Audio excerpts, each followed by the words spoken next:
Are you ready to create riches in your work and life? It's time for Shedding the Bitch Radio and TV, where you can discuss, debate, and get advice on how to discover and shed the bitches of fear, insecurity, self-doubt, and negativity, so you can realize your dreams and life purpose and create and accelerate the riches in life you deserve. So let's welcome your Ball of Fire host, Bernadette Bose. Welcome, everybody, to the Shedding the Bitch radio show. And yes, indeed, I'm Bernadette Bose, and it's being brought to you by Ball of Fire Coaching. What we do here in the Shedding the Bitch community is we give you tools, tips, and a mindset to really help you shed the fears, insecurities, negativities, what we call bitches, so you can create the riches in your life. And so you can learn more about everything that we do here at balloffirecoaching.com. Now, before we get into the topic of today, which is the art of routine, and you all know me, I love routine. I love discipline. And I love when we're able to blend science into it. And that's what we're going to talk about today.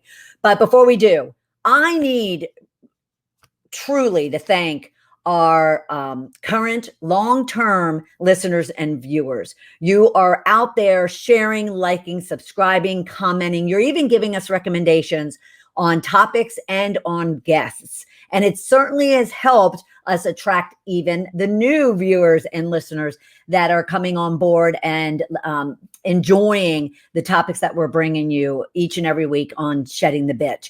Now, you can always go to Shedding the Bitch TV on Facebook. You can go to Shedding the Bitch on YouTube.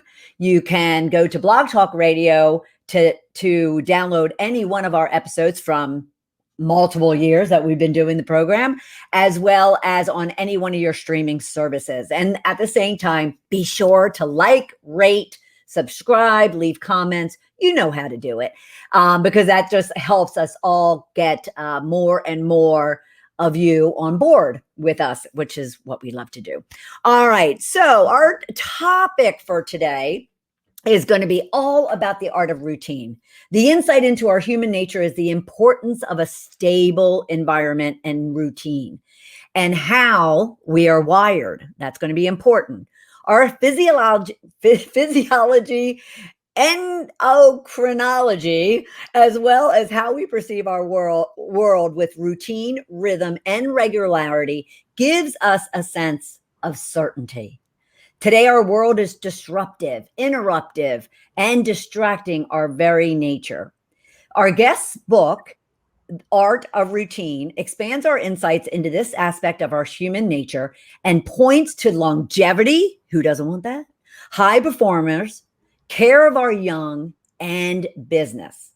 So there's three areas we're going to really focus on. However, we'll probably expand that in our discussion, but we're going to focus on the importance of routine and stability in longevity and high performance. We're going to talk about how individuals have dealt with crisis, and we certainly have had a year and a half of crisis. And then our response to the world pandemic, its disruption, and our recovery, which is like exactly what we want, right? So I want to leave you with a rich question. And for our guests and for all of you new listeners and viewers, I'd like to ground you in a rich question about the topic, because you might have joined in and thought, oh, do I really, do I need to hear about the art of routine? Is it relevant to me? Yes, it is. And so I want to leave you with a question that you can then carry forward into our discussion. And most likely our guests, like many of them, are able to answer that question. So think about, if you will, consider kind of what do you need in your routine on a daily basis to really optimize your longevity and your performance. What routine can you really work, to improve in your day in, day out in order to improve your longevity and high performance? All right, that's your rich question. Now let me introduce our guest. Dr. I, which I absolutely love, Angel Iscovich. He has been referred to as a philosopher who happened to be trained in medicine. From philosophy to psychiatry to emergency medicine, and from the emergency room to the boardroom. He was born in Buenos Aires, Argentina, and immigrating to the United States made for a world of opportunity, leading to a journey of thought, medicine, and compassion in the hopes of making for a better world. Residency training in psychiatry and the interest in human behavior made emergency medicine the perfect venue to explore crisis in its very essence and insights into human nature. As a CEO, he exercised leadership, organization development, and strategy in the corporate healthcare sector. He now serves and guides several for-profit and nonprofit boards.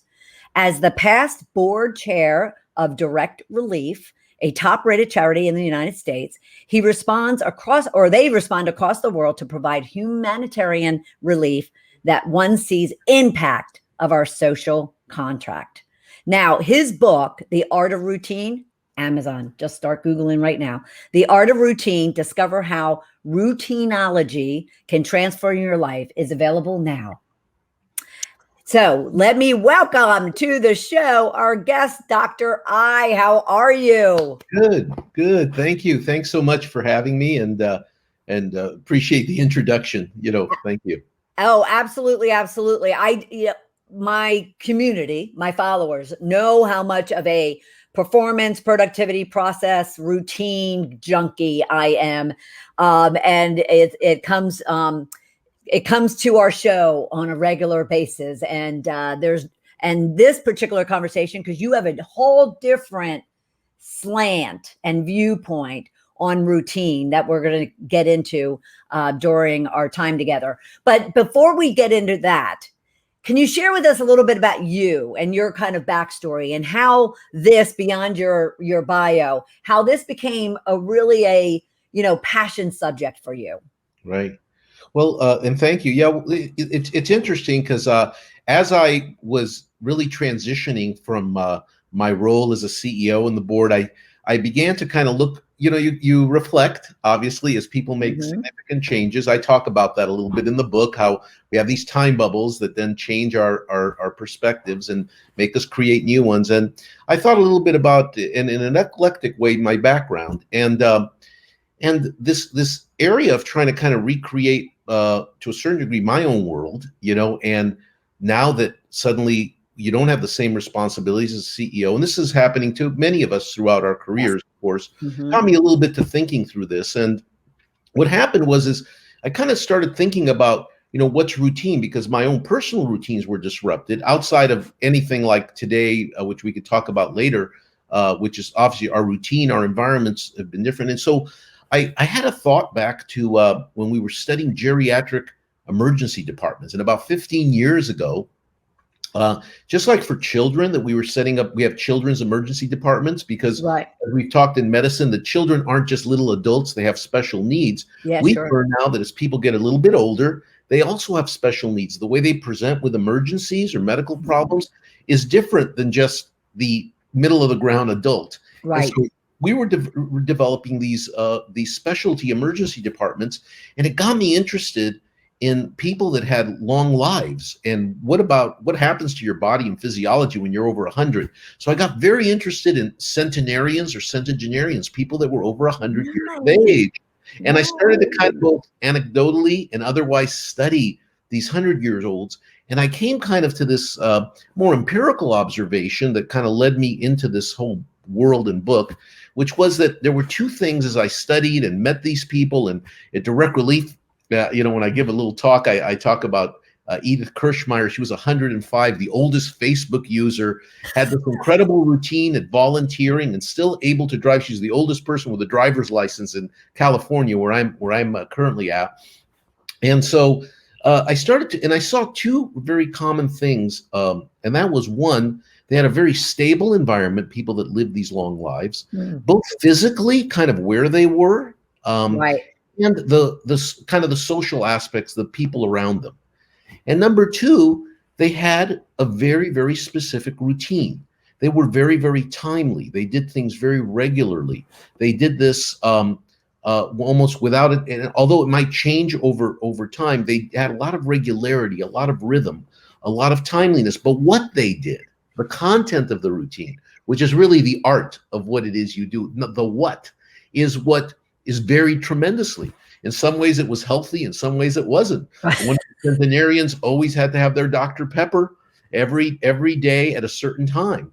Others might have their alcohol and their scotch at a certain moment, and others would take a walk and eat certain foods that some in today's world would consider maybe not as healthy. But was most obvious was that they did these routines, they did things very, very regular, regardless of what it is they did. And it got me to thinking that maybe there's a greater importance to the environment and doing things regularly than it is to what it is we do. Right. In fact, in today's world, we're being interrupted and disrupted with all kinds of things. Do the paleo diet, do the South Beach diet, or if it's exercise, for example, all forms of exercise. And maybe that what it is not important. That's customizable. But maybe just doing things regularly in a stable environment are very important. Yeah. It got me to thinking about high performers and people that were, whether it was business, artists, excuse me, athletes. Got me to thinking about care of the young, how we organize, how we structure, how we make sure that we develop routines when we care for our very young as they grow up. And it got me to thinking too about businesses that have some really good organizations and structures, and how the good businesses have stable environments, they have good routines, and those routines, and even in social life or in business life, and even if you look historically, those become kind of rituals, and those rituals become traditions. Yeah. And how is it that there's this regularity in the sort? And it made me start to think, and I know I'm kind of going on a little bit, but telling you how this evolved, right, to actually think about the book. But it made me to ask the question, why is that? Yes. And then I started to recognize that the way we're wired, our bodies, our physiology, our endocrinology, our immunology, and even the most basic parts of how we are has a lot of rhythm and a lot of routine to it. Right. Things we could talk about, like circadian rhythms. What's happening to our bodies when we awake, and what happens when it becomes 3 o'clock, right, and how do those things change? And then even our hearts beat regularly, right? Sure. They're not irregular. They have a lot of rhythm and routine. And the world we perceive, Bernadette, is even in our most basic perception, has this rhythm, right? The sun rises and sets. Yep. The moon, we know that now the moon phases. And whenever those things are disrupted, our environment, or how we perceive the world, or how our bodies are, right, or these aspects of routines and the sort, this is when we become distressed and when we become worried, and when our bodies don't react well and give us a certain sense of uncertainty in the sort. So that's kind of the evolution of how I started to write about this book and in these particular areas. And what beyond writing the book and having all of that unbelievably great knowledge now, and having all those great encounters with people, I would love to sit down with a bunch of 100-plus-year-olds and have conversations with them. How, other than the book, how else are you leveraging what it is that you've gained, especially around routine, around human behavior? You know, are you doing, any type of coaching, training? Is there any other application that you're putting into it? Yes. And I think in all of those areas, whether there's the areas of wellness, there's the areas of businesses and companies, I've been able, or individuals who are kind of having life changes or stress, and even talking now about how to deal with, how do you go back to the workplace, for example? Sure. Or in some companies, there were certain situations I'd ask the question, I said, hey, gee, I love the book. It was a great read. And, I saw something you wrote about that. And, I have these meetings at 3 o'clock with people, and they're all seem to not pay attention. It doesn't seem meaningful.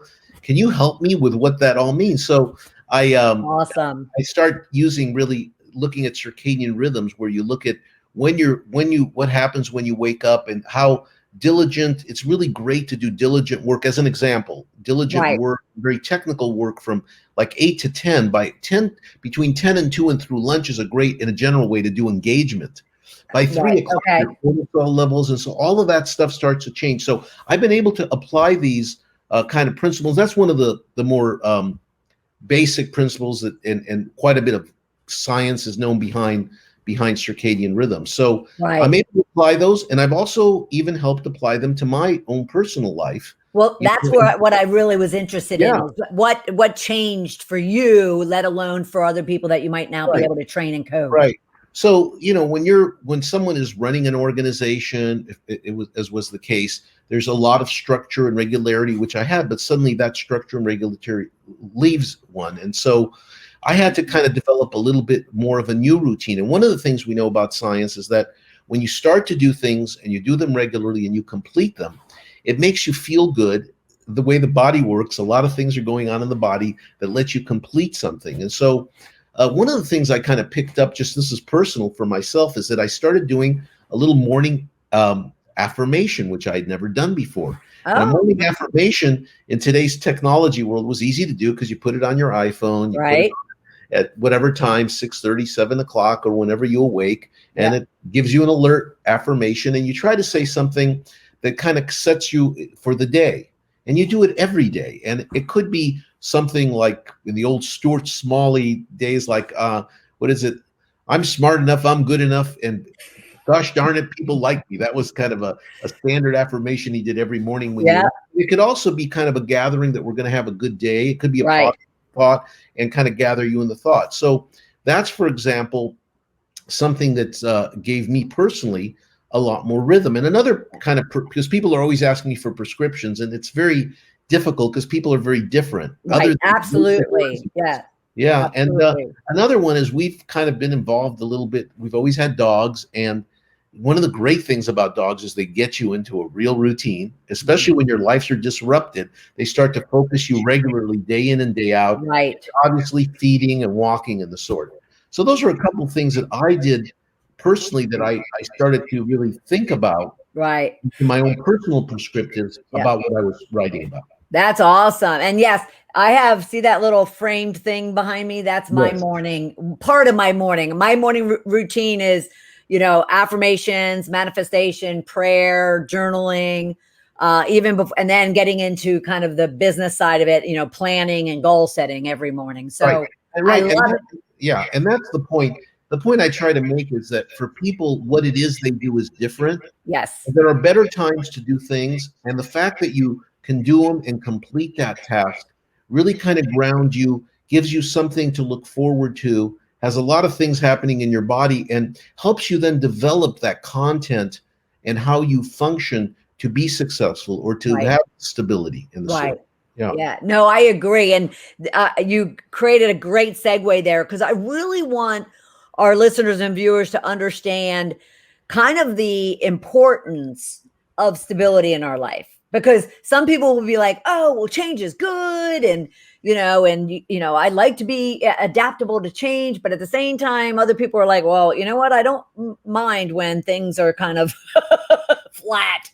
But, kind of why is a stable environment and routine? Why is it so important, important in our lives? Right. I part of the insight into that aspect of human nature is that that's how we're wired. Humans, if you look historically, have always migrated. We're all very curious.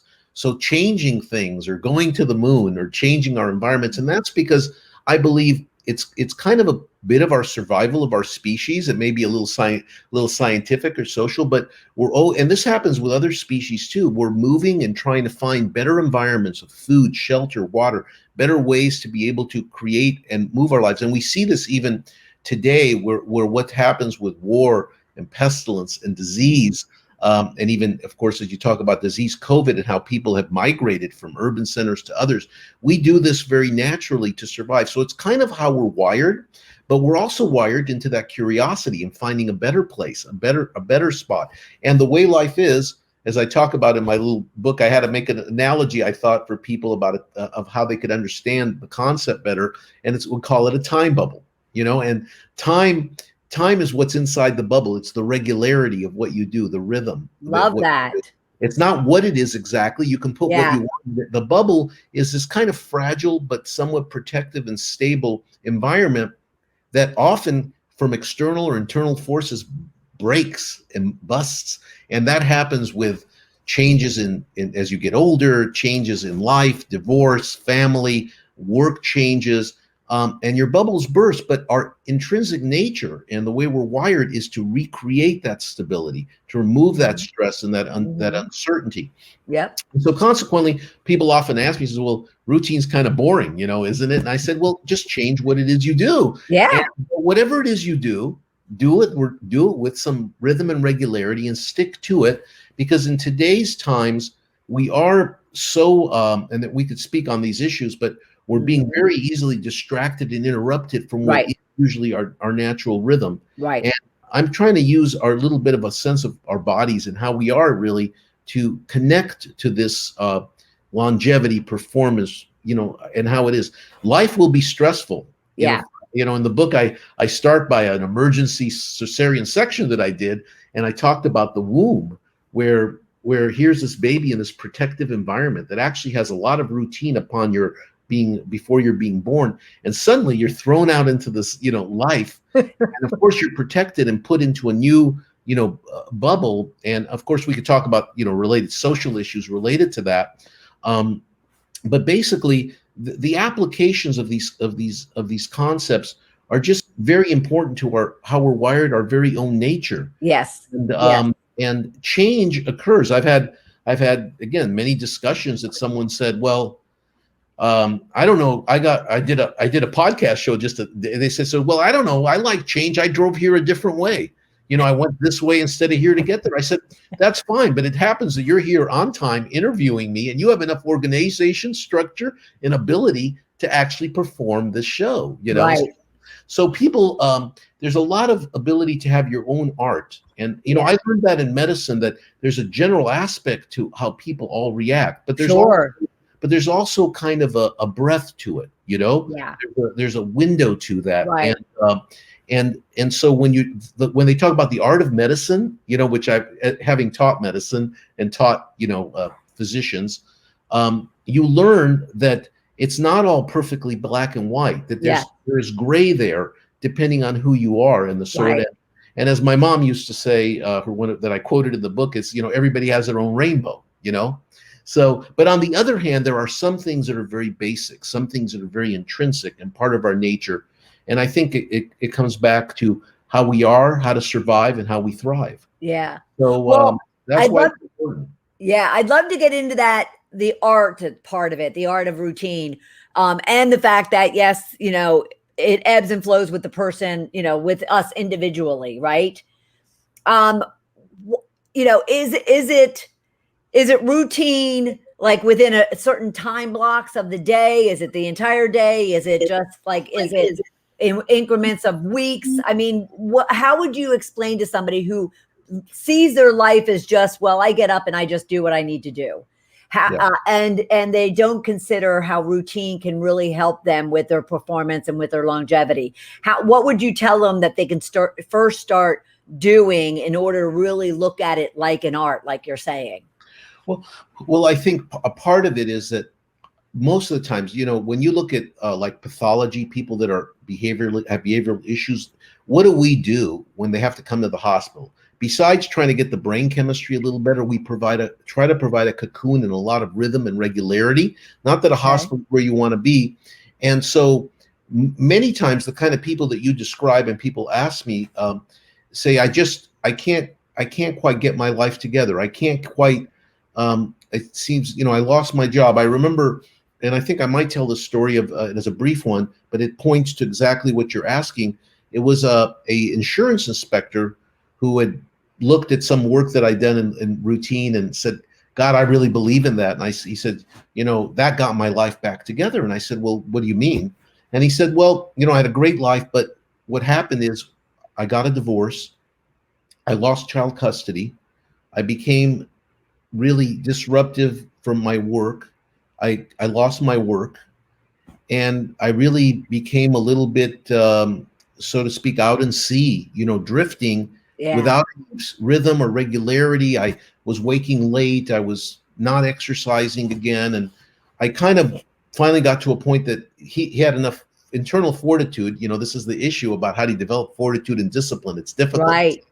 Easily formula to say, I'm going to get started. I'm going to get going again. And what he did was he went to a gym in the morning, which he felt is the best time for him to exercise, which if you look at your body's rhythms is one of the good times. There are different times to do that. And got on a treadmill and started to exercise, and did that and started to be very regular. It started to be essentially a little more habitual. But next door to him, in the treadmill, I think it was, he found an interesting older gentleman that had a lot of structure, stability in his life, and he became friends with that person. And that person became kind of a friend and a mentor. Talked about a little bit about how he ate and why he works out at this time, and became a friend. And mentors were often very important that are good role models that have structure, organization in order to perform. We look for people that are role models. So, and this person became a role model. And soon enough, as soon as his exercise began, his found this mentor, had a friend, began to follow some diet. Pretty soon, his life, he was able to get back out to work, get a job, develop relationships and the sort. So part of this is when you're disrupted, like you suggested, or like you don't have it, you just wake up, is getting into a routine. And you see this across the board. In the book, something you might not think of, for example, because I see this in artists. People think that artists, for example, are very free and creative, and you think that they're the ones that are successful, just things come to mind and the sort. And it's just not that. It's really not that way. In the book, I talk about the Rolling Stones and Mick Jagger, and I have a chapter as an example about, here are these septuagenarians, over 70 years old, been touring for 55 years, do these pretty, intense type of music and outlandish shows.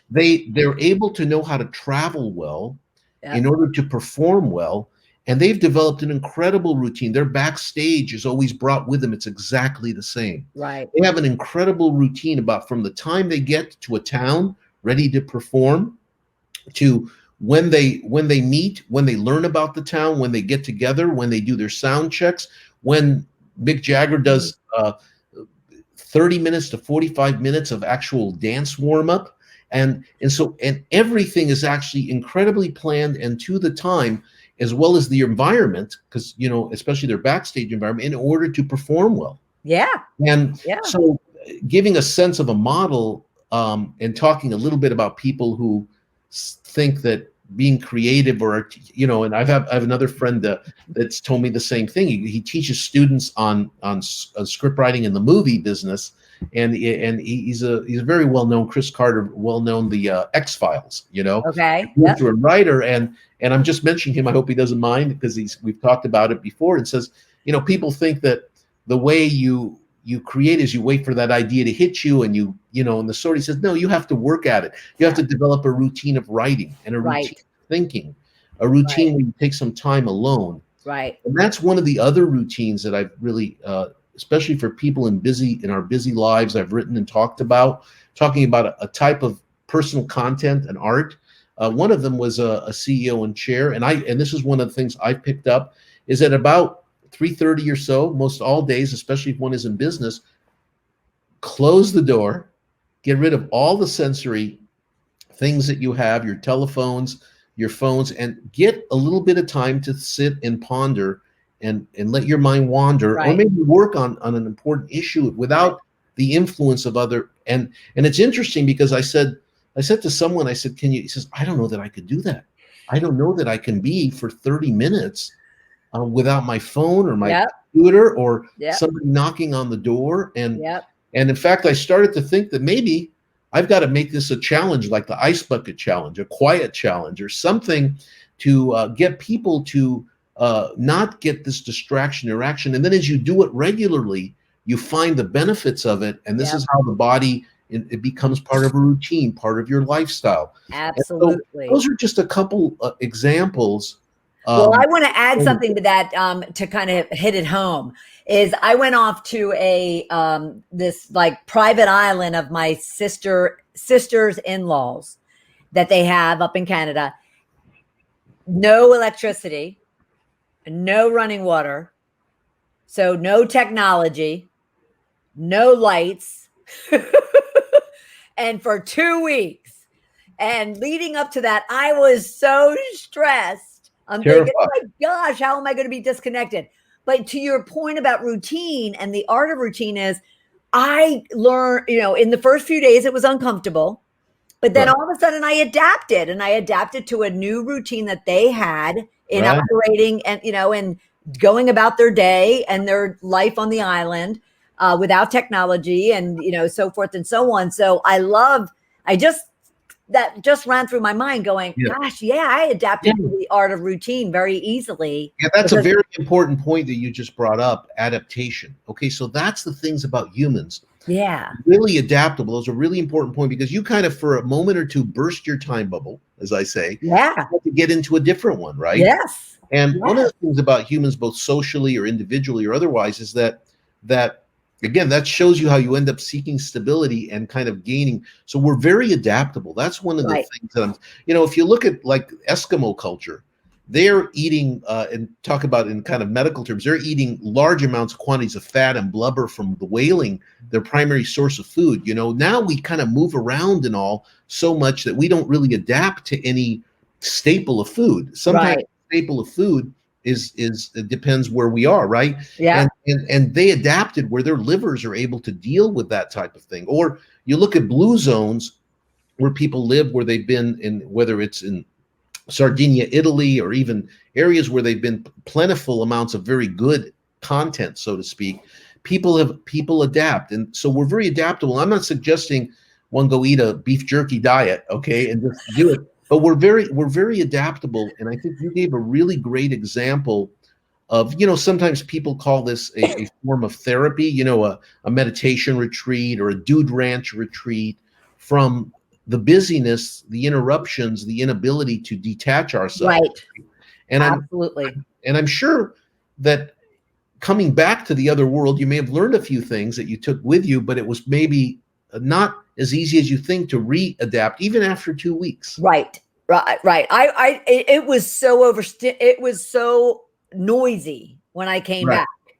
Right. Yes. You Yes. notice the difference. So I think depending on individuals or social groups or businesses in their lives, if you're seeing that it's not successful, if you're having that sense of stress or that lack of rhythm and routine, this is where you can use some of these principles, Right. like circadian rhythms that I was talking about, where we know when our cortisol levels are best, what happens to our blood pressure, when it's best to engage, when it's best to do detail work. Okay, And let's get into that. Let's back up and for those that might not understand what circadian rhythms are, could you explain that, and then what does that look like when it comes to routineology, as you call it? Right. There's a lot of rhythms in our body, even the way our electrical system works to beat our hearts regularly, Okay. Yeah. And one of those rhythms, which are endocrinology, is the essentially hormone theory, and be more basic on a molecular level.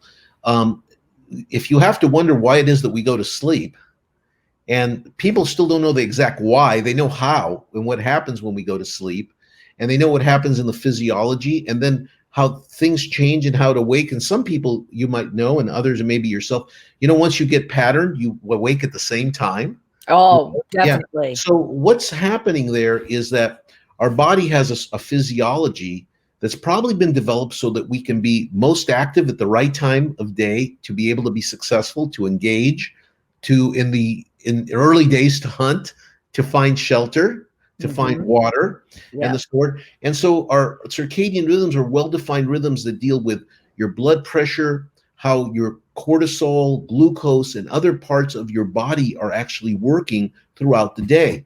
And what happens is, I have people say, gee, my blood pressure is up and I've been trying to control my blood pressure in the morning.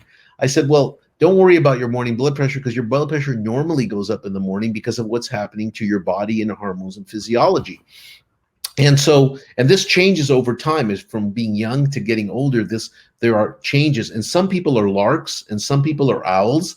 And so there's a bit of rhythm about that. And actually that can cause issues with spouses or significant others, because people are not in the same rhythm. And sometimes you have to be very respectful that your body's wired a little bit different and how to work through that.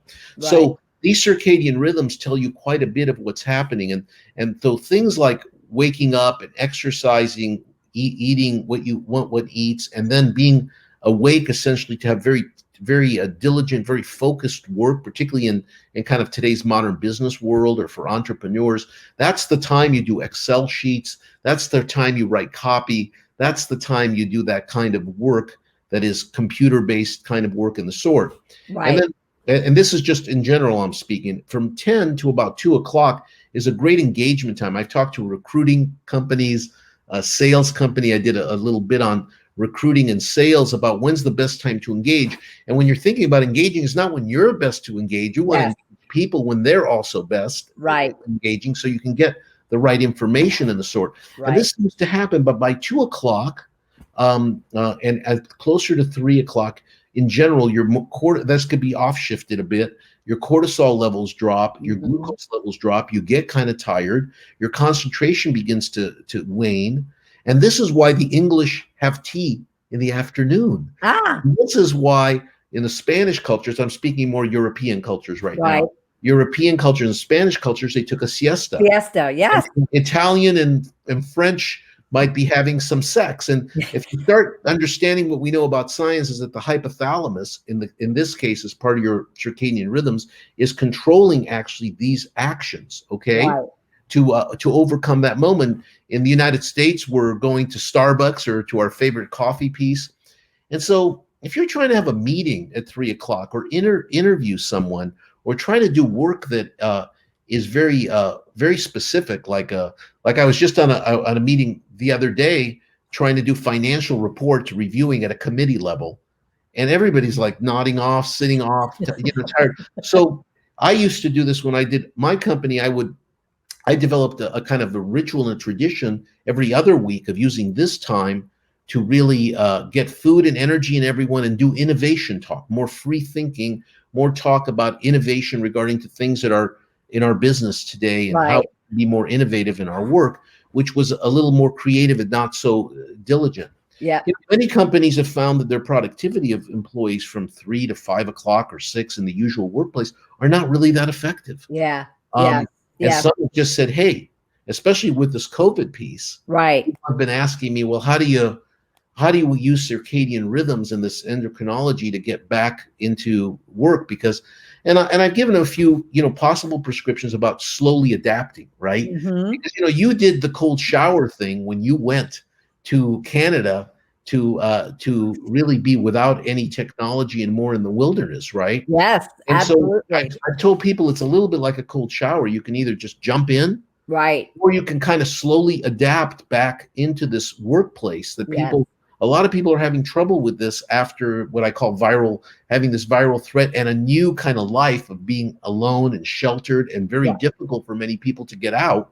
Right. And in fact, agoraphobia has gone up, the actual disease. Yeah. In this case, I'm not talking about people who have disease, but rather have reluctance from threats. And so. But on that note, before you move on, when it comes to not only people going back to work, everybody's routines got totally screwed up when everybody came home, and then they adapted to that. And then, then they have to readapt maybe if they're going back into the office place. So when you say, a slow adaptation, what tips and what advice have you been given to individuals or teams or companies in order for them to make this kind of, because it's almost like they've been in a tug of war. That's not the analogy I wanted, but like a rubber band, that they got pulled home and now they're getting pulled back and maybe they're having to stay home. And that really messes with forget about the rhythms. It messes with one's basic understanding of their routine. Yeah. One of the things that I try to first point out to understand, some people say, I don't understand. In our industry, we want people in the office. I'm having problems having people wanting to come back. So the first things that I tell them about adaptation is that what's happened during such a long period of time relative is that people have readapted. Mm-hmm. And what we notice, and I write a little bit about it in the book, is that how important the home has become, right? How important our environment, which is one of my points about having stable environments, even if you have to take them with you, like the Rolling Stones. So I try to explain to them so they get a little bit of tolerance to understand that there are, in the world of this rainbow of people, that they've readapted to an environment which is difficult to change. They've created a new time bubble. And Mm-hmm. what you're creating can't be the same approach and time bubble that you had before. So Right. you have to develop a certain sense of flexibility and that piece of understanding. And so some of the things using, for example, circadian rhythms that I've suggested is, look, if people have been working remotely, let them continue to work remotely from 8 to 10, 10:30 at home to do that diligent, detailed kind of work that's very computer oriented. But instead, where engagement started, or start engaging, instead of doing it all through Zoom and video pieces like that, let's bring in and start bringing your executives in, and then your directors, and then your managers, and your staff, and start having them re-engage in meetings, in the basic meetings that you've had, to get them readapted slowly. The way I talk about, it's a lot easier to put your hand in the shower, cold shower first. If you get your head wet, your body physiology will start to adapt to the coolness, and you can come in. So Yeah. the ability to not make it essentially jump into the cold shower, I think is an important approach that companies have to take. Then Right. as time goes on, you continue to introduce that engagement. People become more comfortable. They feel safer. They feel the environment. They start to be able to be productive. Some people will push back and you may have to determine who and where you can be flexible in your company. I know a lot of, one of the interesting functions is that a lot of attorney firms, the attorneys themselves, who do a lot of really conference work and detailed work and the sort, as far as attorney work within their company. I don't mean going to trial, of course. Right. Right. Started, some of those try to be virtual and the sort. They learned that, wow, we can do this now out of home. And so they're one of those industries, so to speak, that or professions that can do this virtually. And most of the large companies that I've talked to and looked at have kind of developed a flexible approach for their professional. Sure. But that Sure. might not be the case for their receptionist or their accountant or their bookkeeper. Right. Right. So that type of adaptation by bringing people together. And I think on a personal note, if you're like a little worried about that, everybody's still a viral threat because you've been kind of convinced and put into a position that everybody's still a viral threat. How do you overcome it? On a personal note, you need that same type of adaptation where you go out and meet someone or bring someone in, but do it in a kind of progressive way, which is really what cognitive psychology does for people who have real disease like agoraphobia, where they can't leave their homes. Right. Right. The ability to have to go back and really confront their anxieties, Sure. and fears, and that's what that is. That's in a very anxious piece. So one has to overcome that and create that new time bubble, so to speak, and that new environment, and readapt to it. Yeah. So be sensitive, be patient with the people around you. Yes. And I think you're also, what I'm finding to be the foundation of everything that you're talking about, especially when it comes to helping your employees and helping your staff and whatnot, whether it's remote or in person, is also just to have a plan. Like, just don't make a decision and throw it out there, but intentionally plan out what you need to do for your team, for your company, so it doesn't create havoc. Right. And that's really important. I was interviewed also in an entrepreneur article about what are the things you've learned in the emergency department to deal with crisis, right? And you just talked about that. And one of those, which I'm not sure I write about it in the book, besides you have to have, so people think that emergencies, when you go in an emergency room, it's very hectic and seems like it's not organized. But in fact, you're organized to deal with that type of unknown situations. Right. And what that means is, first, as a team, and I talk about this in that entrepreneur article, I think it's off the webpage as well to access it, is I talk about those things you can do to save your company, so to speak, from a crisis. And one of them is, first, in the respectful part that you just spoke to, that I've talked about, understanding, is to have a real sense of decorum. Okay. But on the other hand, as a leader, the second thing is that you do have to have someone in charge. It can't just be overly collaborative, especially in crises. Somebody is in charge, as the voice. They do things very respectfully in the sort. And then you kind of gotta not sweat the small stuff, as I talk about, Yeah. Yeah. But one of the other points that you made that brings up the thought, you made that point very well, was that you have to have some standard operating procedure. You have Right. to have already some procedures and some thoughts and some organization on how you will deal when this situation happens now or again. Right.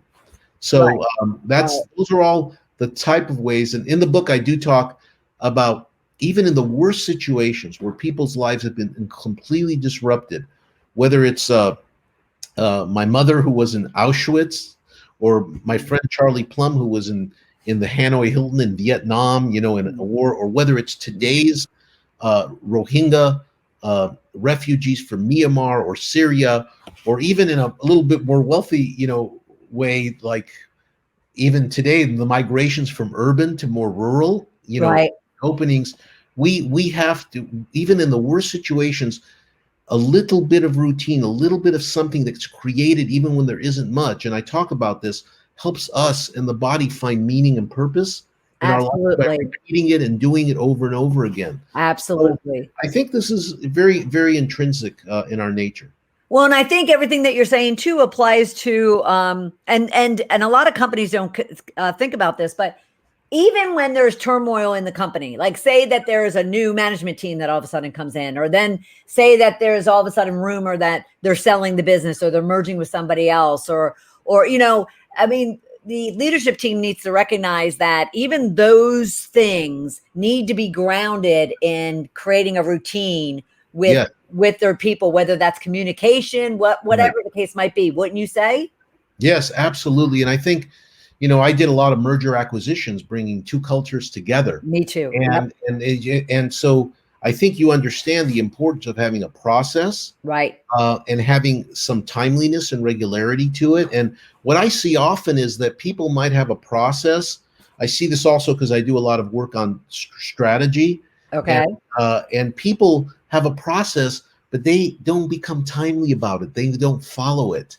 Mm. Even in strategic, when one develops strategies, there was a nice Rand research study that looked at Fortune 500 companies that had developed strategies, and they looked at those company strategies, and they found that almost to 98% had really good strategic plans relative to their mission and Right. to their mission for that time, but only 2% executed the plan. Oh, So the ability to, just to your point, to have a process, have a procedure, right. it can always change and Right. moderate, but the ability to be successful deals with making sure that you kind of stick to it and Yes. execute it, and that's kind of a little bit Yeah. of the repetition, Right. and also the amount of time. And so in the book, I do talk about one example that I thought was really good about a crisis like that was the CEO Johnson of Starbucks, when in Philadelphia, two black men were turned out from being able to Yes. use the bathroom or to hang I'm out. from Philly, so I knew about that. Yep. And that got worldwide attention. And if you Exactly. want to look at a model of how to deal, so to speak, with a corporate or a smaller business, this is a big business crisis. Right. The way that was handled, that policy, the procedures, the approach that they took, that wasn't wrong, that we're going to do something about it. The way it was all forwarded, and I speak about that in the book specifically, was very different than issues that happened, let's say, in the airlines with United Airlines, the CEO of United Airlines, how that was handled. Mm. So in these crises, having that proper, approach and being true to your mission and to your culture to Right. answer those crises, especially when it's very public, like a Yep. publicly traded company, are very, very important. Yeah, absolutely. Wow. Wow, wow, wow, wow, wow. This has been fabulous, fabulous, fabulous. Thank you so much, Dr. I, for being part of this. This has been a great discussion, and one that's really timely and, Yeah. and very important for people to really get on board and recognize what their routines are and lack thereof, and how to put some routines in place and how to pay attention to their circadian rhythms so they can adapt. Correct. Yeah, this has been fabulous. And I want everybody to do two things for me, if you would. Go to www.il Iscovich.com and check out everything about him and the work that he's doing. But at the same time, go to Amazon and check out his book, but buy his book, The Art of Routine, and share it with your colleagues, share it with your friends and family, share it with your boss, and let them, kind of help you and work with you to kind of build those routines in that are going to focus on your longevity and your high performance, because that's a win-win for everybody, So thank you so much. I so appreciate you being part of the show. My pleasure. Thank you so much. And for everyone else, please be sure that you are looking for our program, Shedding the Bitch Radio, out on Shedding the Bitch TV on YouTube, Shedding the Bitch on Facebook, Blog Talk Radio, Apple Podcasts, anywhere you get your podcast. Leave ratings and subscriptions and likes, and be sure to share with us your ideas on topics and guest experts that you would love to hear from. Because here in the Shedding the Bitch community and Ball of Fire coaching, we are really wanting you to have the tools, the tips, the strategies, and the mindset to create all the riches in your work and life you deserve. So for everybody here within Shedding the Bitch community, thank you so much for being part of the program. And I'll look forward to seeing you here next Tuesday at noon Eastern time for another episode of Shedding the Bitch Radio. Take care, everybody. Bye. Thank you for taking part in Shedding the Bitch Radio and TV with Bernadette Bose. We would love to know what your biggest takeaway was. Go to Shedding the Bitch on Facebook or YouTube and leave a comment. You can also subscribe to the show on Apple Podcasts and YouTube so you don't miss a single episode of the show. And with your input, we can help other powerhouse women just like you find the show and decide if it's right for them. Learn more about Bernadette at balloffirecoaching.com. See you next week.